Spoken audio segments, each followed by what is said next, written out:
Welcome to Shreya study point. Hello friends, आज मु आपण मानक सहित शेयर करने को जाऊँगी हाथी उपरे 10 धाड़ीर रचना। तेबे चलतु आउ डेरी न करी एथर भिडियोटी को आरंभ करिबा। हाथी एक शक्तिशाली वन्य पशु अटे। यह घंच जंगल रे बास करे। यह शरीर बहुत बड़ अटे।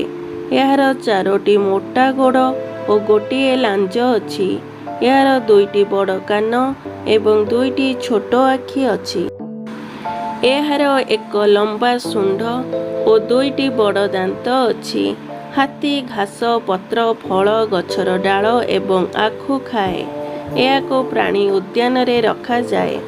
हाथी विश्वस्त और बुद्धिमान होइथिबारु याको सर्कस रे निया जाए। हाथी प्राय 60 रु 70 वर्ष बंचे।